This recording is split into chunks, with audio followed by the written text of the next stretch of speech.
რაიმე, ელენე, ისეთი რამე უნდა მოგიყვე. მოდით აქ, მოდით, ლაშა, პატა, მოდით.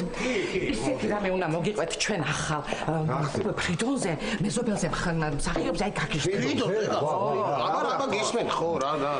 რადა? შეხო გეუბნებოდი რომ საიდანღაც მეცნობა ეკაცინეთ. გაიხსენეთ საიდან გეცნობა? მე ვერ გავიხსენე. ჩემი მეგობარი როა მაყვალა, ხო იცი ბაქოში რო დადის. ის არის თურმე ძალიან ახლოს მაგ ოჯახთან. ხო და ის მაყვალაზე მე არ დავიწყებ ლაპარაკს რა დღეშია, როგორი ქმარი ყავს, საშინელი რა მდგომარეობაშია, ბავშვს ჩააბარებინეს ფასიანზე და ტყუილად იხდიან იმ ბავშვისგან, მაინც არაფერი არ გამოვა. ერთი ბინა უკვე გაყიდეს რუსთავში, ახლა მეორე ბინა საპირებენ რო გაყიდან. ნუ ფრიდონზე გვიყვებოდ, ფრიდონზე. ხო. ხო და ფრიდონზე მაგათ თეატრში თურმე დაუდგათ საახალწლო სპექტაკლი წითელ ქუდაზე.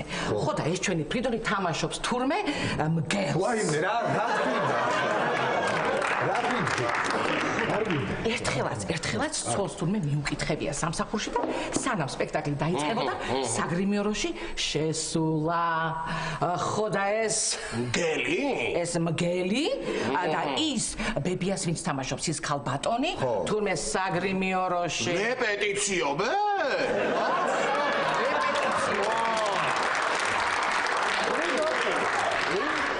კაცო, აი დაუწყია კევილი თურმე ამ ქალს არ დაგინახო შენ სახში მოსულიო და აი იმის მერე ჩვენი ფრიდონი მარტო ცხოვრობს. ესე იგი ბებიას კაცო ეს ხედავში. არა და ქალბატონო წეს თხოვნა შეეჭამა. აბარა.